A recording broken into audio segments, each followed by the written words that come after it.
Facebook, ok. 9 horas ao vivo. Vamos aguardar o pessoal entrar alguns minutos aí.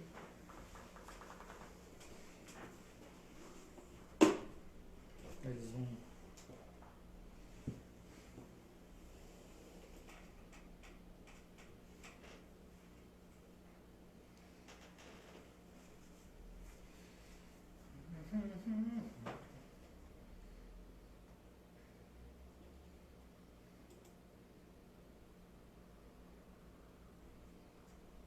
Já tá. Tem um delayzinho, mas em seguida...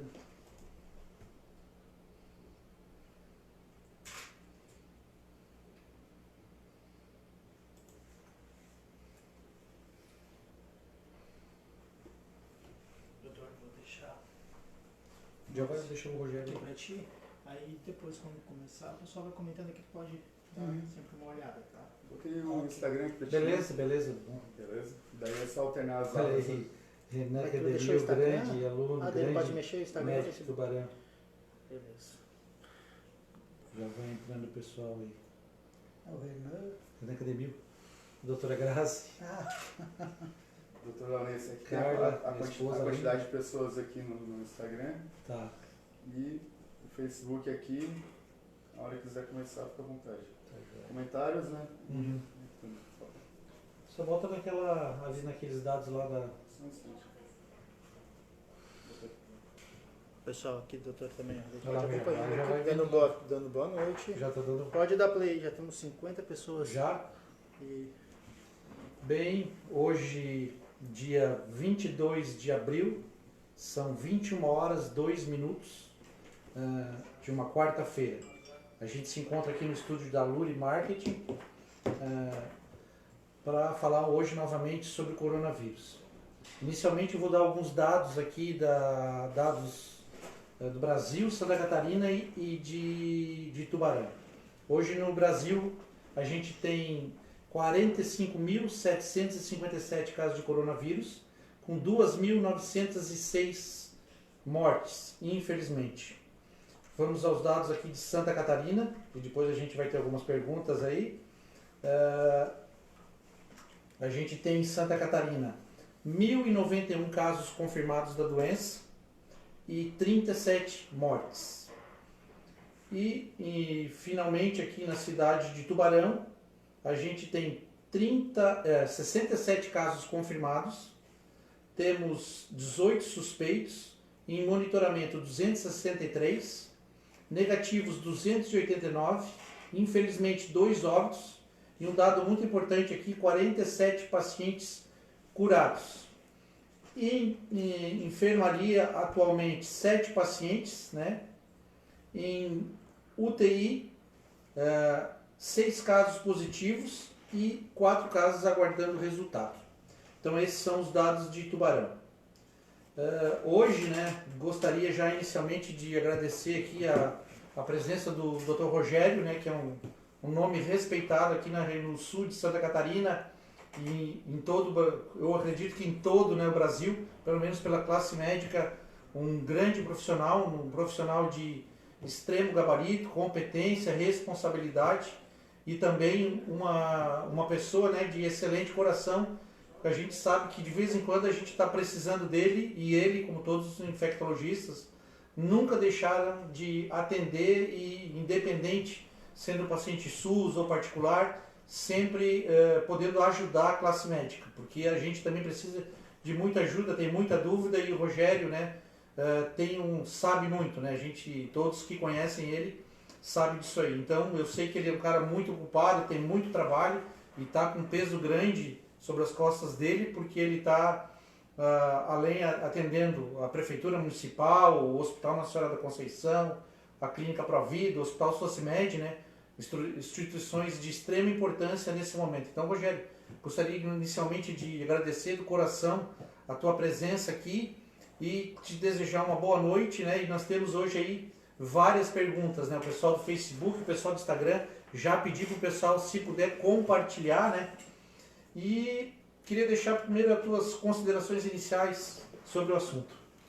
Bem, Primeiramente, eu gostaria, então, de agradecer muito o convite, então, de estar aqui. Eu sei que essa é uma mídia e um programa de grande audiência e que é muito levado em consideração para as pessoas tomarem as suas condutas em termos de manter a saúde. Então, eu acho que é muito pertinente da gente estar discutindo esse assunto que hoje é a principal preocupação dos brasileiros em relação à sua saúde, né? Então... Ô Rogério, eu tenho algumas dúvidas e vou começar depois já a colocar as perguntas do pessoal aqui a respeito, assim, primeiramente, sobre os dados de Santa Catarina. Você acha que esses dados são confiáveis? A gente pode confiar no que a gente está recebendo? Qual é a tua impressão? Eu sei que a tua opinião é muito importante. O que você acha?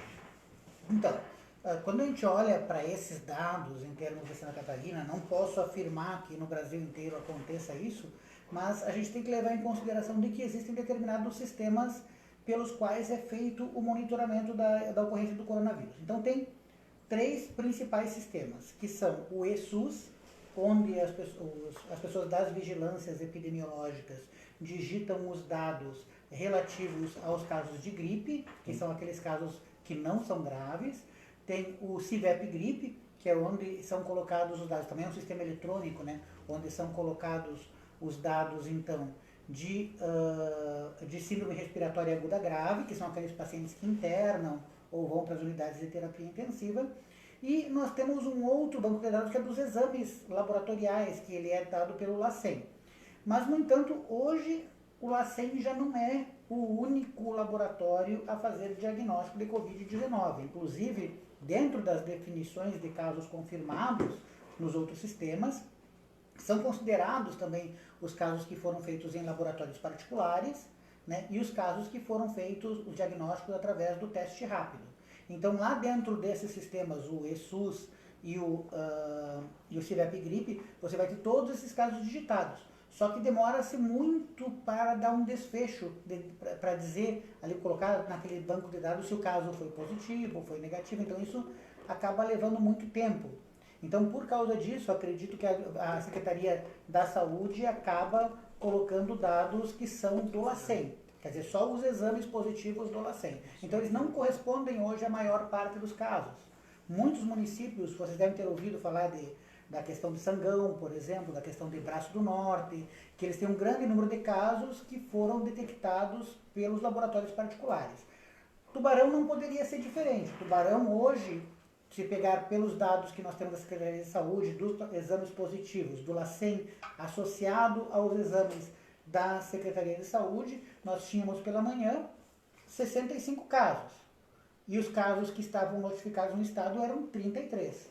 Então, realmente tem uma diferença grande entre talvez seja uma diferença basicamente de tempo de ocorrência e de fonte da informação. Né? Ô, Rogério, em números estatísticos, assim, tu diria, porque ali a gente vê que tem mais ou menos 1.091 casos, teria alguma forma estatística para tu presumir quantos casos a gente teria em Santa Catarina?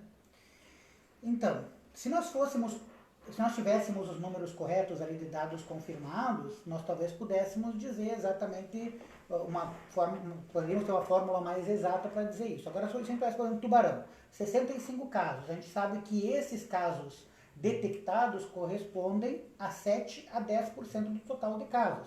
A maior parte dos casos são pouco sintomáticos, então acabam não sendo detectados. Então, se pegar, por exemplo, 65, seriam 650, na verdade. Sim. O que não corresponde a uma grande parcela da população. Então, nós ainda devíamos estar preocupados com a suscetibilidade, né? Uhum. Então, de 100 mil pessoas, 650 pessoas representam 0,6%.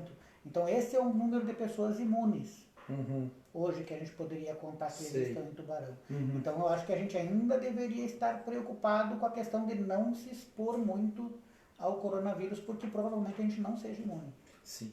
Rogério, eu vou pedir licença aqui para mandar um abraço para a maioria das pessoas aqui, grandes colegas, aí, mandar um abraço para o pessoal lá da Provida, a Edna, Jaiana, a Graziela, a Lara, a Edilene, todos os colegas aí da Provida, todos os amigos aqui de Tubarão. Tem muitas perguntas aqui já, as pessoas agradecendo a tua participação, né, elogiando, ótimo infectologista, a gente, né, e tem algumas perguntas que a gente vai fazer aqui. Então, a primeira pergunta aqui, Rogério, pelo Facebook. Gostaria de saber se sair para caminhar a pessoa que está fazendo químio, porque segundo o oncologista liberou a paciente para caminhadas. Isso pode, mesmo com máscara? Qual a tua opinião? Então, daí a gente tem que ver duas questões aí. A primeira é a questão do exercício físico. Então, a pessoa que é de alto risco cardiovascular, se ela não fizer nenhum exercício físico, ela vai ter um risco para a sua saúde também, né? Então, não adianta a pessoa, às vezes, se protege do Covid e vai ter um infarto, então, melhor a gente contrabalançar as duas coisas. Agora, o que protege você quando você não está em casa? Então, quando você não está isolado em casa, o que realmente protege de você? Então, é muito bem definido na literatura e por estudos científicos que a distância protege. Então, se você for caminhar sozinho, mantendo uma distância de 2 metros das outras pessoas durante essa caminhada. A caminhada é uma coisa dinâmica, então é bom manter 2 metros, não 1 metro apenas, né? Então, o risco que essa caminhada vai agregar para você vai ser muito pequeno, enquanto o risco de você não fazer seria relativamente grande. A máscara em si, ela pode trazer uma sensação de segurança para a pessoa, mas os estudos mostram que ela não é a forma mais eficaz de ser prevenido o coronavírus. Então a máscara, vamos dizer que seja uma coisa a mais, mas ela não é mais eficaz do que a distância e ela não é mais eficaz do que as outras medidas, como não tocar no rosto, higienizar a mão com frequência, que essas sim, essas são medidas bem definidas cientificamente, ao passo que a máscara ainda é uma coisa experimental.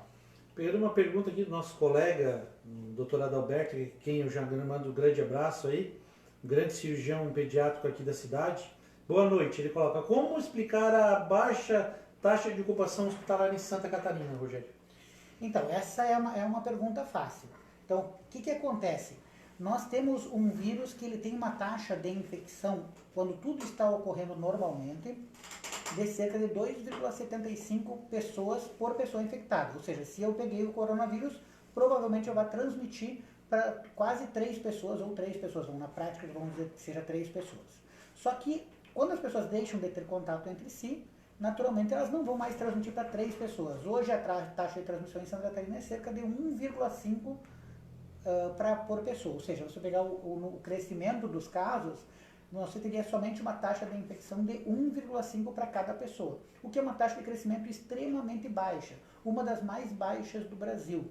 E isso está ocorrendo por quê? Porque aquelas medidas de distanciamento social, aquelas medidas de isolamento, que a pessoa fez quarentena mesmo em casa, foram extremamente eficazes. Aqui as pessoas seguiram a risca, as pessoas obedeceram, diferente de outros estados que a gente viu que ainda tinham festas populares ocorrendo, que tinham outros eventos ocorrendo. Aqui em Santa Catarina não aconteceu nada disso. As pessoas foram brilhantes nesse seu isolamento. Então, a gente tem que pensar de que esse tempo que houve, esse delay que houve na epidemia por causa desse isolamento, possibilitou aos hospitais, às clínicas e ao governo do estado de estar se preparando. Então, o governo do estado bloqueou uma grande quantidade de leitos, os procedimentos eletivos deixaram de ser realizados para reservar leitos para as pessoas que viessem a se infectar pelo coronavírus.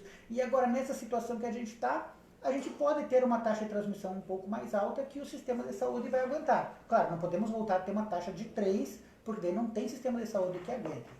Né? Se acontecer isso, a gente vai ter momentos que a gente vai precisar de mais de 500 leitos de UTI. Rogério, se você comparar, por exemplo, agora que está na mídia aí, Santa Catarina e o estado do Amazonas e Ceará, qual a tua opinião aí? Foi só o isolamento, foi o despreparo das pessoas? O que aconteceu nesses estados diferente de Santa Catarina? Talvez vocês estejam lembrados da epidemia que a gente teve de influenza H1N1 em 2009. Eu lembro. O que aconteceu lá foi, vamos dizer, numa menor escala aconteceu aqui em 2009.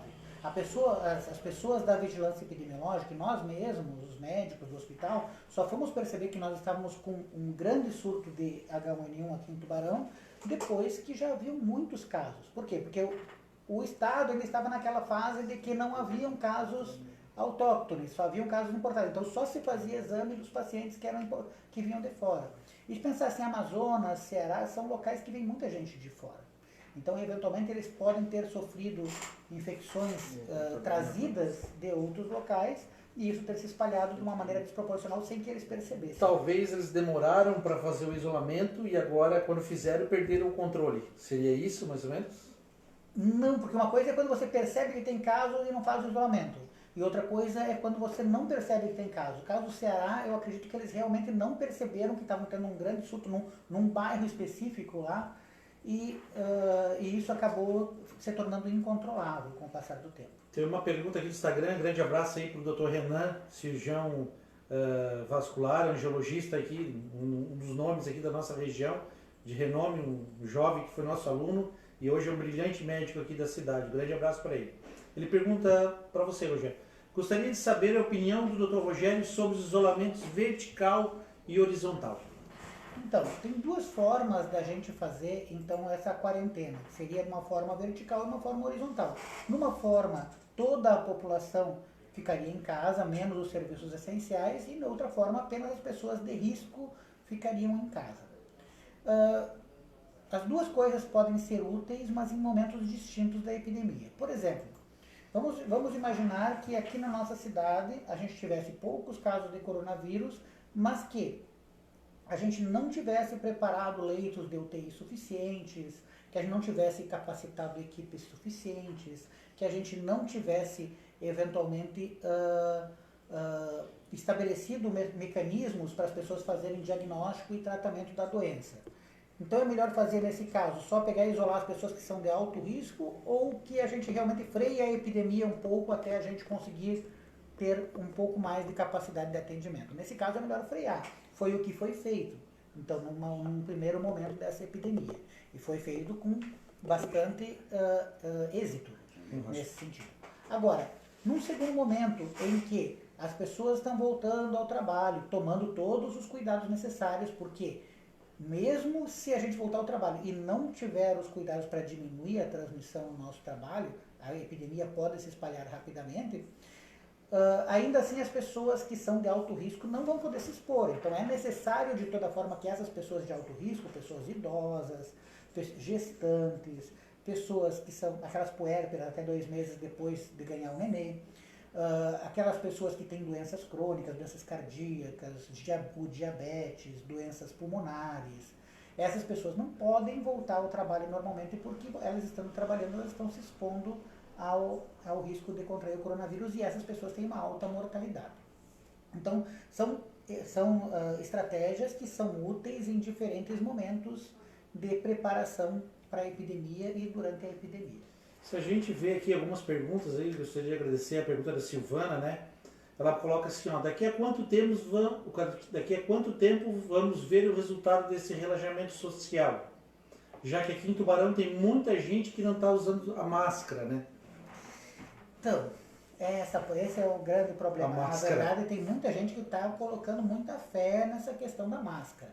Então, a máscara, como eu expliquei para vocês, ela hoje é uma coisa que está sendo recomendada, que pode ser utilizada, ela não vai causar problemas, mas que também não tem uma comprovação científica de que vá bloquear a transmissão do coronavírus. Pelo contrário, os dados científicos que a gente tem é de que ela tem pouco efeito sobre a transmissão do coronavírus. Então não pode, só por causa da máscara, a gente relaxar nas outras coisas. Então a pessoa ela trabalha num balcão de atendimento, ela tem que fazer com que os seus clientes permaneçam a mais de 1 metro de distância. Pode usar uma fita para isso, pode usar outros métodos. Usar eventualmente um vidro na frente, então trabalhar no tipo de guichê, um acrílico. Então tem que pensar em outros métodos mais eficientes do que meramente o uso da máscara. A máscara a pessoa tem que usar por quê? O raciocínio para usar máscara seria de que existem pessoas que são assintomáticas e que eventualmente poderiam estar transmitindo o coronavírus, embora isso tenha sido demonstrado muito fracamente do ponto de vista prático. Se a gente for pensar, o número mais provável de assintomáticos seria mais ou menos 13% do total de casos e até hoje só tem um estudo demonstrando que um desses pacientes assintomáticos transmitiu a infecção para outras pessoas. Então, é uma coisa de 2 milhões de casos, né? Então, um caso realmente não é uma coisa tão importante assim. Hoje, se formos pensar em Tubarão, né? Então, a gente teria pessoas assintomáticas, teoricamente, que teriam o coronavírus e a gente não tem certeza se essas pessoas teriam transmitindo. Mas elas seriam, provavelmente, se a gente tem 65 casos, seriam por volta de 30 casos, mais ou menos, de pessoas. Ô, Rogério, tem uma pergunta aqui da Débora, mandar um grande abraço aí para todo o pessoal de enfermagem de todos os hospitais, da Provida, da Socimed, e já mandar um abraço para todos os enfermeiros de lá, para Paula, para todo mundo, né? Ela pergunta, chegamos ao pico já? E quando a liberação das atividades? Foi no momento certo? Então, essa questão de pico, ela é uma questão difícil de você analisar. Por quê? Você pensa assim, como a gente estava falando pela estimativa, a gente tem uma taxa de infecção que não chega ainda a 1% da população. Quando a gente estima pelos modelos estatísticos, então por aquelas coisas que são cálculos que as pessoas matemáticos, fazem, pura matemática, mas que pode não ter nada a ver no fim com a realidade às vezes, né? Então o que acontece? A estimativa pela taxa de transmissão e pelo número de pessoas suscetíveis, que é 100%, que o vírus iria parar de se espalhar na comunidade quando a gente tivesse 80% das pessoas infectadas.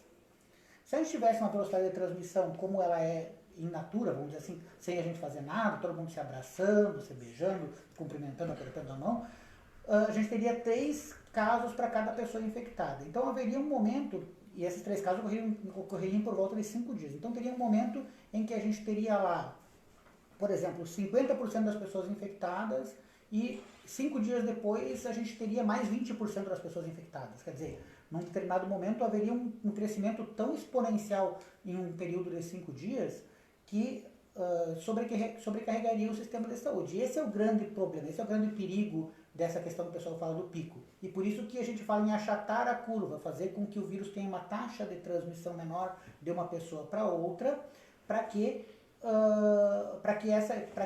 esse pico de ocorrência não venha a sobrecarregar os serviços de saúde.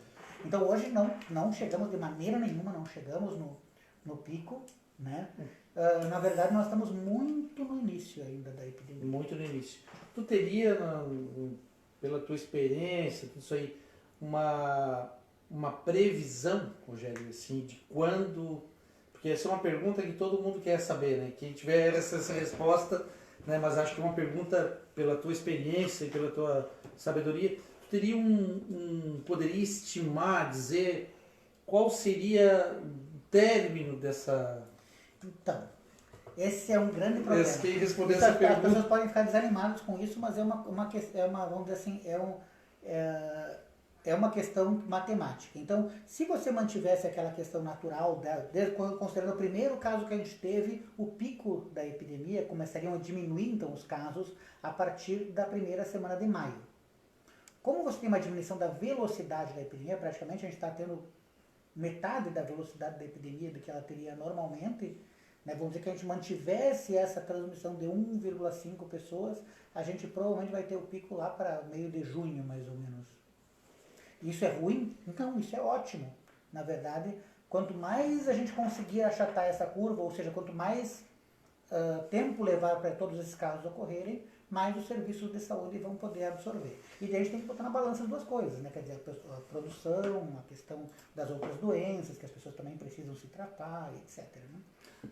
Gostaria de mandar um abraço aí pro pessoal, é muita gente, né? A gente não consegue nem colocar todos aqui, mas um grande abraço. Pedir pro pessoal compartilhar aí no Facebook a nossa live aí, que hoje está muito boa, né? Todas foram, mas essa é excelente. Ô Rogério, outra pergunta que eu teria a fazer da parte médica. Existe alguma explicação, porque a gente esperava que as principais complicações fossem doentes crônicos, pacientes com fatores de risco, mas a gente tem visto, né, pelo menos aqui em Tubarão, que pacientes jovens têm apresentado complicação. Existe algum trabalho, alguma coisa dizendo, consiga explicar por que esses jovens estão complicando? Eu tenho uma hipótese sobre isso, embora não seja um trabalho, mas uma coisa que também a gente pode observar nos outros países. De uma maneira geral, como é uma epidemia onde os idosos sabidamente são mais suscetíveis a doenças graves, é normal de que nesse início da epidemia os idosos estejam se cuidando muito mais do que os jovens. Então você não vê um monte de velhinhos passeando na rua, como via antigamente. Então as pessoas e os idosos, eles conseguem ficar mais em casa, porque muitas vezes já são pessoas aposentadas, que não trabalham, né, que não tem uma necessidade tão grande de estar fazendo a sua atividade quanto os mais jovens. No entanto, com o passar da epidemia, tanto acaba ocorrendo dos mais jovens levarem para esses pacientes idosos, né, quanto acaba ocorrendo também dos pacientes idosos cansarem dessa questão do isolamento e começarem a se expor também. A gente já está vendo aí que depois dessa questão da liberação do comércio, não são só as pessoas jovens que estão na rua. Não está mais aquele jovem indo no mercado fazer a compra para o seu pai, para o seu avô. Hoje o que está indo o próprio vô, às vezes lá no mercado, ou está indo ele ir no banco, na fila do banco a gente vê bastante pessoas com mais idade, e isso é um grande risco que a gente já está correndo, né? Sim. Ô, Rogério, falando um pouco em tratamento, né? Hoje existe muita especulação, está se falando de várias medicações.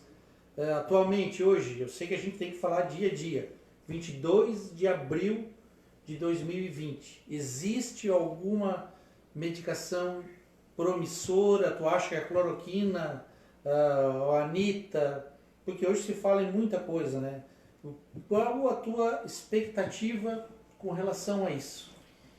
Então, esse eu acho que é um grande cuidado que a gente tem que ter, da gente não cair naquela medicina baseada em opinião, né? Porque hoje, quando a gente vai falar dessas drogas, o que a gente pode ter a respeito delas é só opinião, porque não se tem estudos científicos bem desenhados, tem estudos publicados e são estudos muito mal feitos, assim, né? São estudos que não dá para você considerar, como, por exemplo, estudos que eles comparam pacientes que tomaram e pacientes que não tomaram, mas não é um estudo que você dividiu igualmente primeiro. Você deu para os mais graves, não deu para aqueles que eram menos graves. Ou então o paciente que escolheu se ele queria tomar ou não tomar. Mas obviamente que o mais grave vai querer tomar e o menos grave talvez não queira. Então eu acho que a gente precisa ter estudos bem desenhados para poder dar realmente o painel do que é a cloroquina. Agora a gente tem que ter uma visão sobre a cloroquina, sobre o que existe de estudo sobre ela e por que ela está sendo usada. A cloroquina, ela já teve estudos demonstrando ação antiviral para diversos tipos de vírus. Em todos os casos, ela teve ação in vitro, mas quando se utilizou em pacientes, ela não teve nenhuma ação ou até piorou o quadro clínico do paciente. No caso do coronavírus, é exatamente a mesma coisa. Você só tem dados consistentes in vitro. Quer dizer, em laboratório, de que diminui a replicação do vírus em laboratório.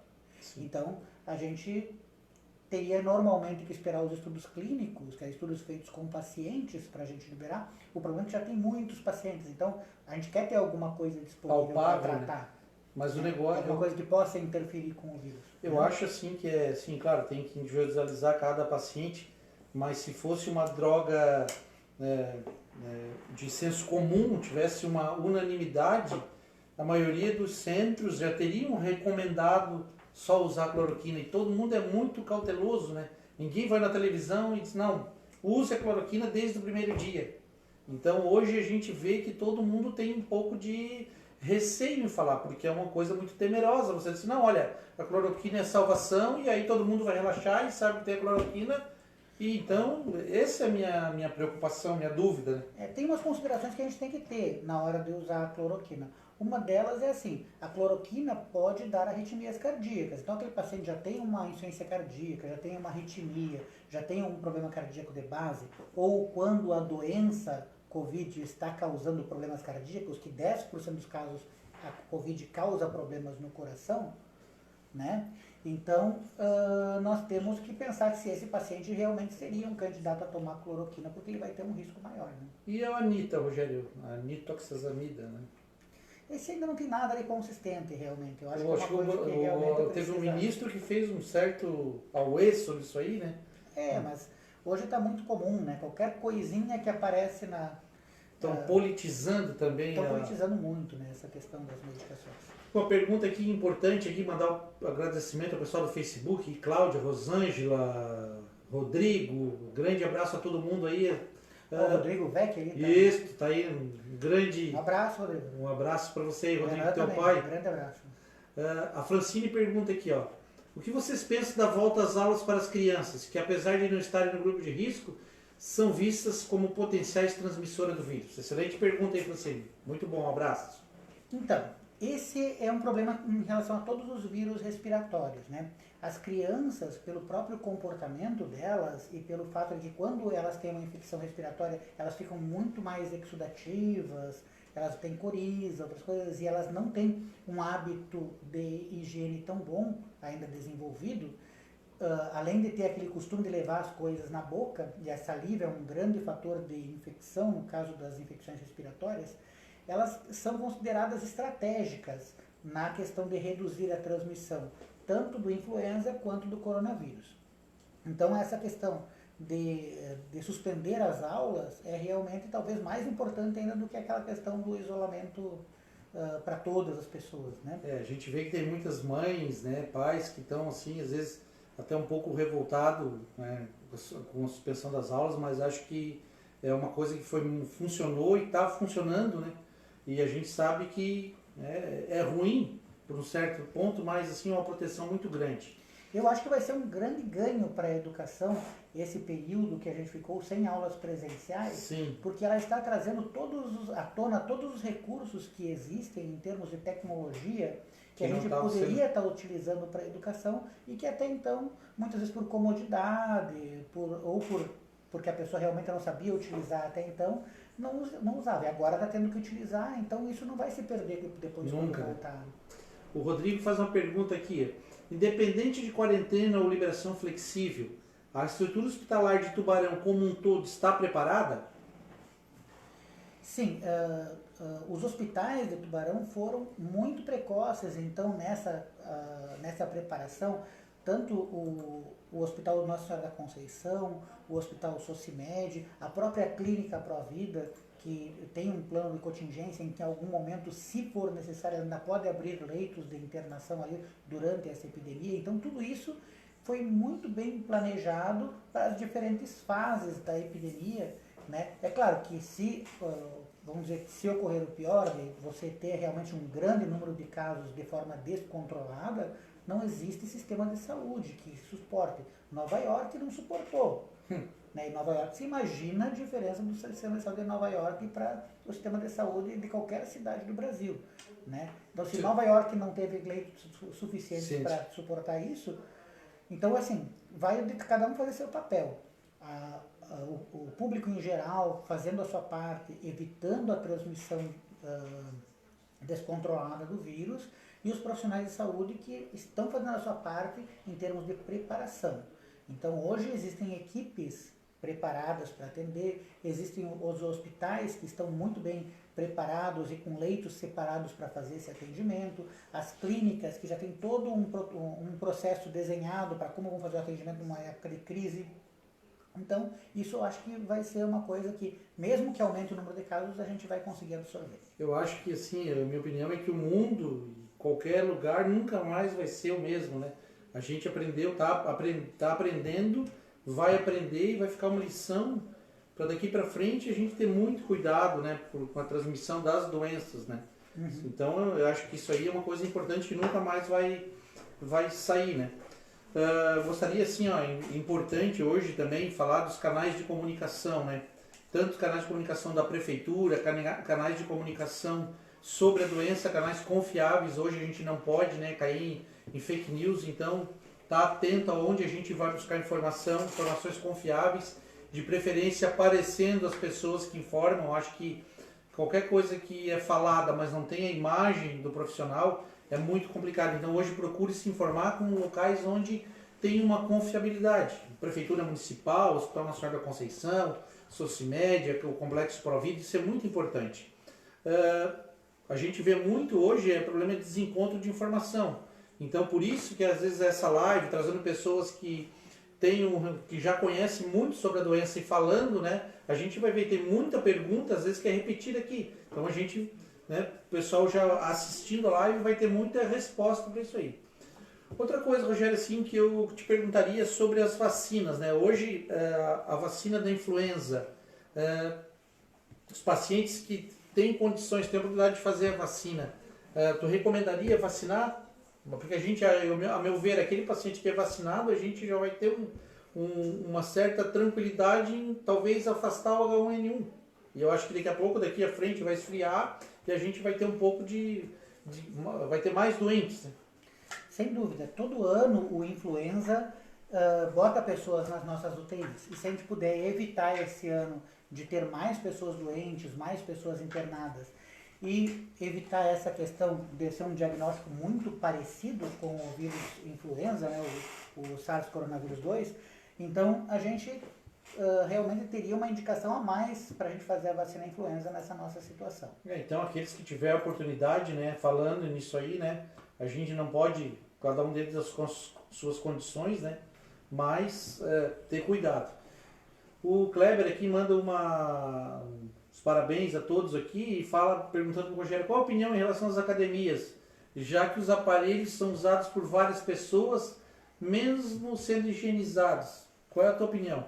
Então, isso que é mais interessante, né? A gente vai ter que buscar soluções individualizadas para diminuir a transmissão em cada um dos nossos modos de trabalho que a gente faz hoje. Talvez o modo que a gente trabalha durante vários meses vai ter que ser diferente do que o modo que a gente trabalhava. Talvez na academia vale mais a pena você fazer mais o trabalho de personal, por exemplo, com menos gente, mas um trabalho mais focado, usar horários alternativos, e contratar profissionais específicos para higienizar os aparelhos, né, manter a distância dos aparelhos mais apropriada. Então, todos esses pontos são importantes. O mais importante, a mensagem mais importante hoje é dizer assim, ó, não dá para a gente confiar só na máscara para nos proteger de tudo. A gente tem que pensar em como a gente vai fazer cada coisa, de que forma que a gente vai no mercado, de uma forma segura, de que forma que a gente vai atender o nosso comércio de uma maneira segura. Talvez a máscara ela dê uma falsa proteção a gente, né? Seria uma bengala, né? Mas a gente tem que ter consciência que não é só a máscara, né, pessoal? Então tem que estar atento. O pessoal aqui mandando um abraço, Jaime Gelosa, a mãe dele, a dona Cecília, um grande abraço a vocês, agradecendo muito a você, Rogério.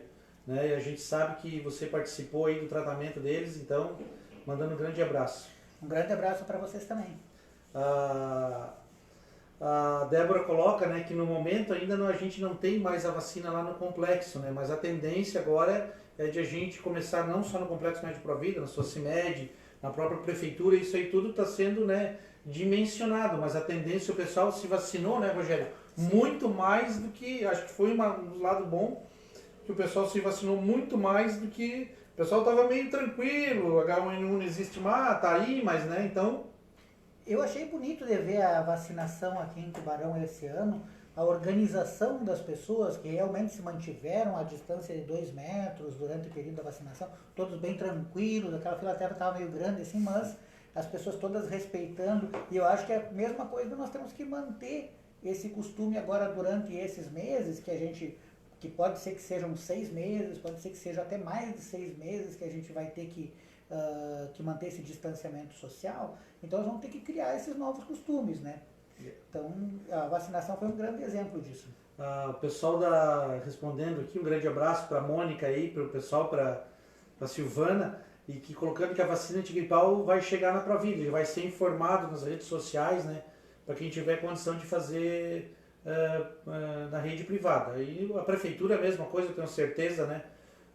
Já quero mandar um grande abraço aí para o Júlio, para o Esquinho, para todo o pessoal da saúde que tem feito um trabalho assim, olha, se Tubarão está nessa situação, e se a gente teve somente, né, infelizmente 2 óbitos, olha, temos que agradecer muito ao trabalho do Rogério, que a gente sabe que trabalha lá, o doutor Rogério, ao pessoal da Fundação Municipal, ao Dyson, ao próprio prefeito municipal, de todo o trabalho que está sendo feito. Gostaria de pedir o pessoal compartilhar novamente aí, né, e agradecer a participação do pessoal. Então, já um grande abraço aí para a Maísa, para a Mônica, para todo o pessoal, né? A Maria Leonor faz a pergunta aqui, Rogério. A falta de vacina H1N1 no estado está acontecendo devido à antecipação ou não chegou a vacina? Qual foi o problema aí, Rogério? Então, essa é uma grande questão. Na verdade, não se vacinou o que se tinha por meta ainda, né? Então, teoricamente, houve falta mesmo. né? Então, não chegou ainda, mas acredito que ainda está dentro da época correta para vacinação para influenza. Então, na verdade, a vacinação para influenza deve ocorrer até o final de maio, né? Em tese, a pessoa teria que se vacinar até o final de maio, porque o período de ocorrência da influenza é principalmente no final de maio para junho.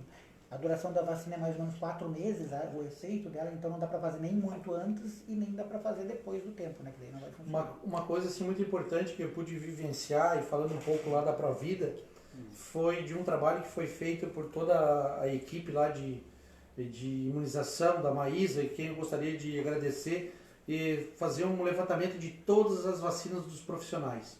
Hoje a gente tem certeza que os profissionais que estão lá na Provida, Rogério, tem todas as vacinas recomendadas. Então, assim, foi um trabalho de formiguinha, elas chegavam, tinha alguns que não queriam vacinar. Hoje a gente sabe que as vacinas que são recomendadas para os profissionais de saúde são feitas. E isso acho que todas as instituições têm que estar relacionadas. No hospital também a gente tem um cuidado muito grande com a ajuda tua, da Eletânia, a respeito das vacinas. Hoje a gente sabe que as vacinas principais foram fornecidas pelo poder público, né? Aqui eu já gostaria de agradecer também, a vacina da influenza forneceram para todos os profissionais, a vacina da varicela, então todo um trabalho de todas as instituições num denominador comum que foi proteger os profissionais de saúde. Sem eles a gente, né, faltando um soldado, né, a guerra vai ficar muito mais difícil, então as vacinas são importantes. Então, e essa questão eu acho que tu como médico do trabalho também deve estar enfrentando justamente um grande problema, que é a questão hoje do profissional de saúde poder ficar doente e eventualmente infectar outros profissionais de saúde ou pacientes no seu meio. Então, hoje eu acho que esse é um dos grandes desafios, a gente chegar assim, quais os sintomas exatamente que a pessoa apresentando você poderia pensar no profissional de saúde para afastá-lo até ter o resultado do exame, né? Esse é um grande desafio hoje. Pode parecer assim, para vocês terem uma ideia, né? Eu como trabalho lá no Hospital Nossa Senhora Conceição, trabalho na Provida, a gente está tendo um cuidado muito grande assim em detectar os sintomas iniciais, afastar esses profissionais quando necessário. Por quê? Porque é um risco muito grande se a gente deixar um profissional de saúde com algum sintoma, vai acabar transmitindo para outras pessoas e acaba se transformando num hospital que tem uma chance muito grande de ter Covid. Foi uma das coisas que aconteceu na Itália, né? Sim. Então hoje a gente tem um cuidado muito grande só no hospital, na Provida, em tentar monitorar essas pessoas, afastar inicialmente, ver aquelas que têm indicação de fazer o teste, o PCR, quando for possível, tiver em tempo, né? Então é um acompanhamento, vocês não têm noção, acho que eu nunca mais vou me esquecer disso aí, porque a gente tem visto, né, o que está sendo feito, e a gente, graças a Deus, lá no hospital, a gente teve um funcionário confirmado, os outros foram suspeitos, foram afastados, fizeram os exames e vieram negativo. Então, há um cuidado, assim, a gente não tem uma transmissão dentro do hospital de coronavírus. Isso é um trabalho com a equipe de CCIH, uma equipe de trabalho com o pessoal da emergência, todo o pessoal de segurança do trabalho, a quem eu já queria mandar um grande abraço lá, o SESMIT, né? Uma colaboração, um trabalho muito grande, existe muita, claro, o pessoal falando em máscara, aquilo que você colocou hoje, né? Às vezes a gente acha que a máscara é a solução de tudo, né? É um adjuvante, mas não é a principal coisa. O isolamento, as medidas de higiene são muito maiores que isso aí. Então, gostaria de mandar um abraço pro pessoal, né, e lembrar das vacinas. Tem muita pergunta aqui, Rogério, olha, parabenizando você, né, muito conhecido, né? A Eveline aqui pergunta, quem já teve Covid, fica imune? Bem, assim, temporariamente a pessoa fica imune, com certeza, porque senão a curva não se achataria nunca, né? Se a pessoa pudesse ficar contraindo indefinidamente o vírus. Mas pelo menos, então, durante alguns meses, com certeza a pessoa fica imune. Agora, o problema existem casos, tanto na China quanto na Coreia do Sul, em que se detectou que a pessoa voltou a ter o vírus detectável na faringe novamente. Alguns com sintomas, alguns sem sintomas.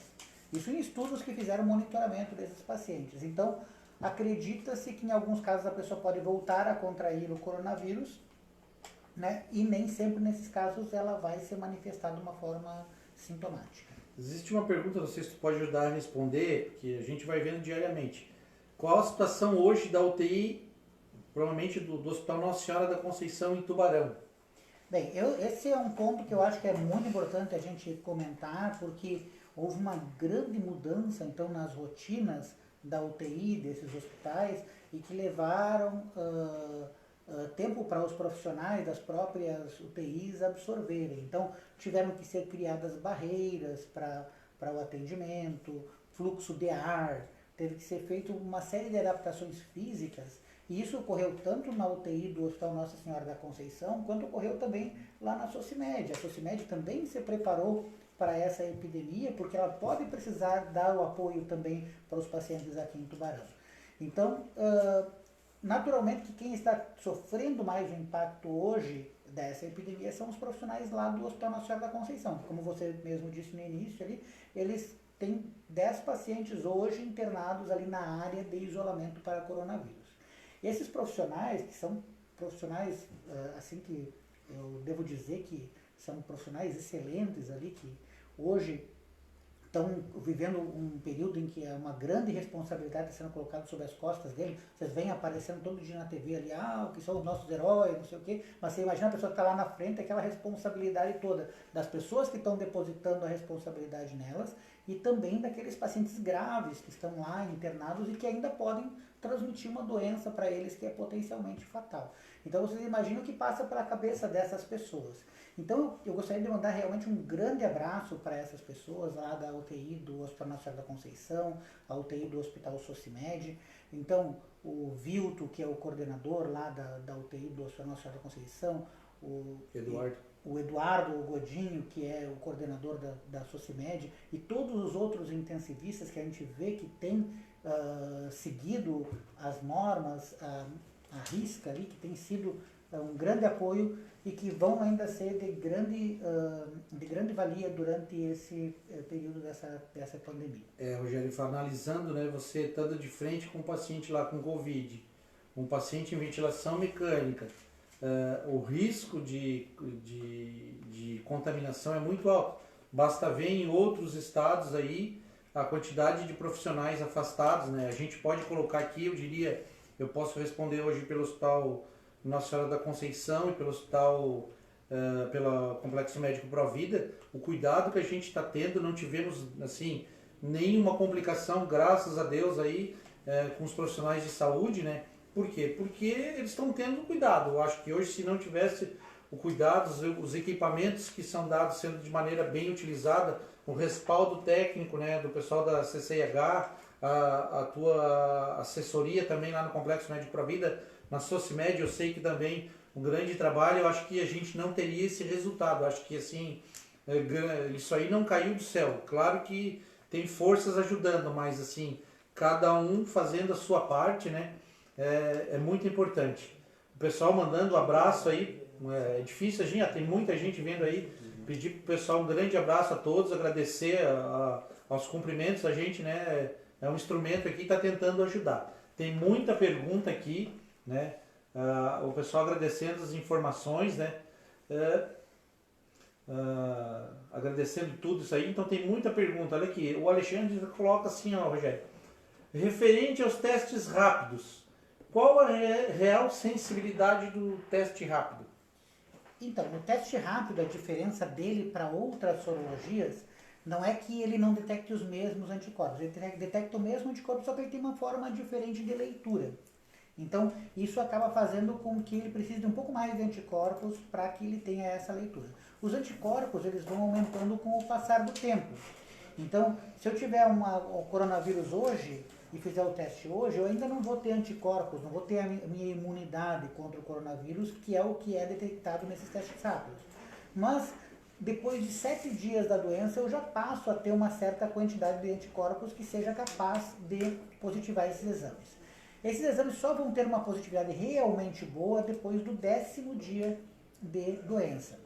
Daí já vão ter mais de 90% de sensibilidade, ou seja, mais de 90% dos casos vão dar positivos quando for positivo. Mas podem ainda ter pacientes que com mais de 14 dias ainda podem dar negativo, então eventualmente tem casos que a gente acaba repetindo o exame para...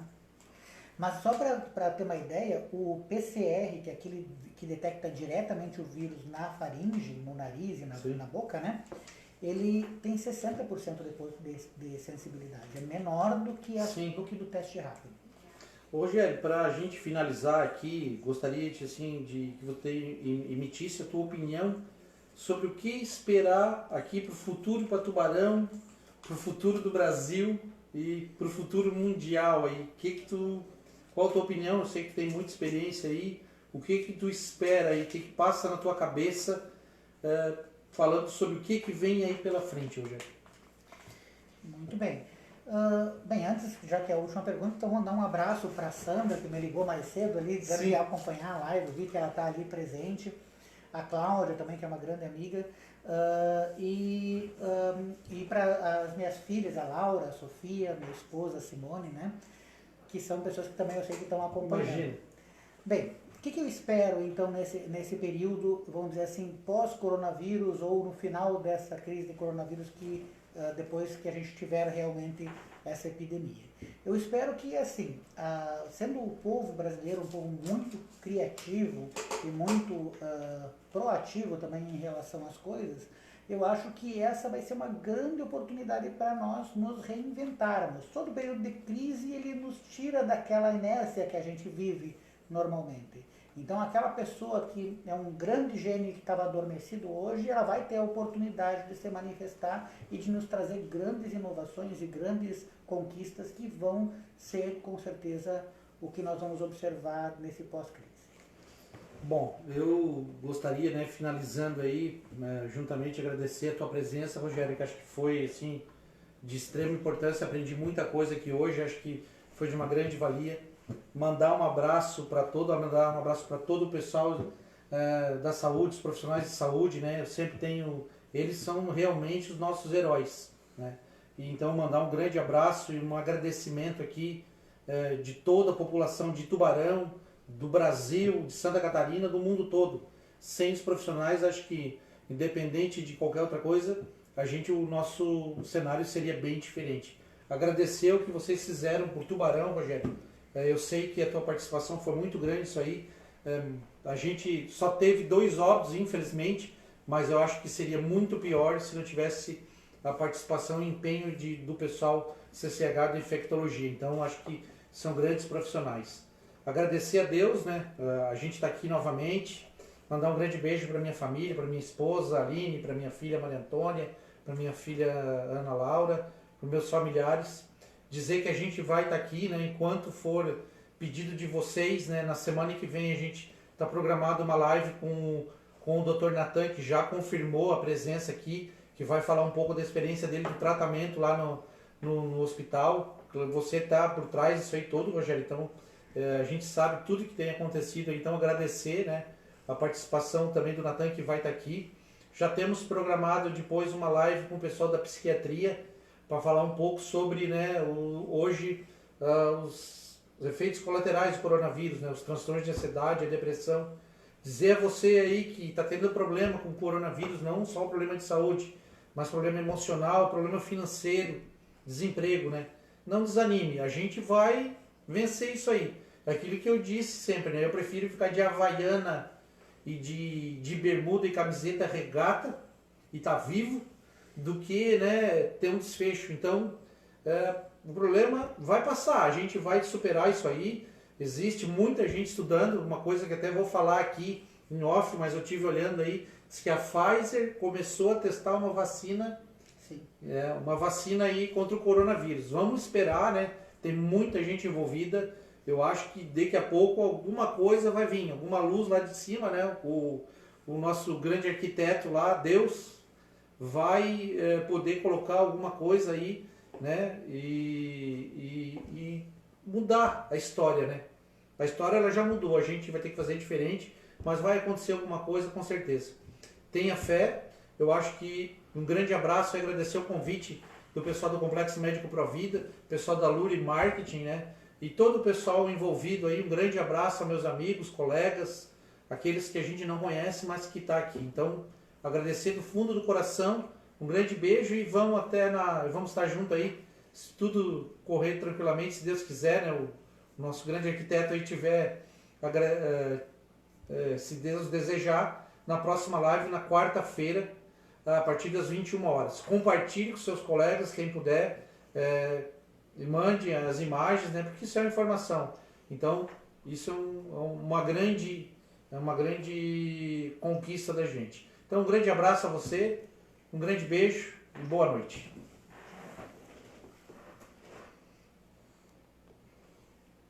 O doutor já se despediu? Ele deu as palavras.